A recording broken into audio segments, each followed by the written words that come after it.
Responsabilizado pela morte de até 70 milhões de pessoas na China, Mao Tse-tung é considerado um dos grandes líderes da história chinesa. Hoje vamos descobrir quem foi o presidente. Daí que ele vai a Moscou ansioso por inserir a China na cultura global, mas não tem um encontro muito caloroso com Stalin. Apesar da suposta proximidade ideológica, os dois países nunca teriam uma convivência plenamente pacífica.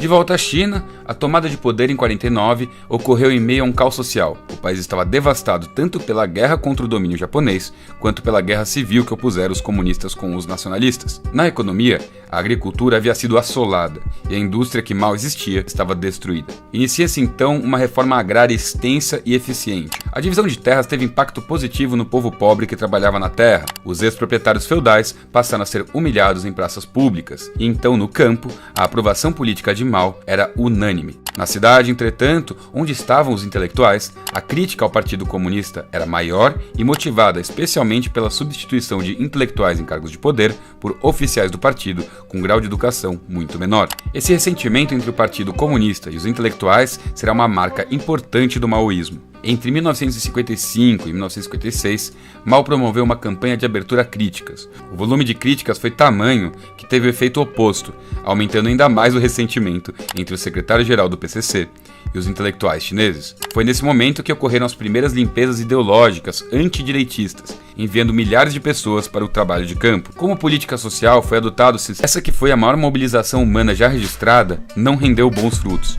O aço produzido não era de boa qualidade, as colheitas diminuíram e devia-se uma grande quantidade de grãos à União Soviética para o pagamento de dívidas. Em 1958, Mao já era visto como um líder dissociado da realidade, já que não conseguia ou não queria enxergar as dificuldades que seu povo encontrava. Estima-se que entre 1958 e 1961, mais de 30 milhões de pessoas morreram de fome. Mao, com a imagem de grande revolução cultural proletária. O culto à personalidade passou a ser fortalecido, inclusive com a edição, em 1960, de um livreto de citações que viraria obrigatório nas mãos de comunistas chineses, especialmente do exército.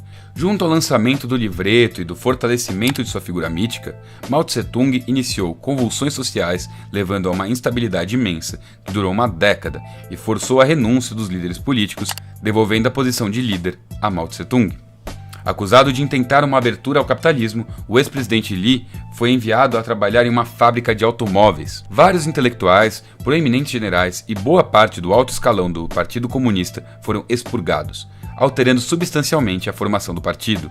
Jovens foram seguidamente convocados por Mao a manifestações públicas e levante contra opositores, que eram chamados de burocratas e acusados de se desviarem para o capitalismo. Esses jovens formavam a mais radical ala ideológica na China deste momento, organizando-se em grupos que, junto a comitês revolucionários, julgavam e aplicavam as penas aos pré-capitalistas e outros perseguidos.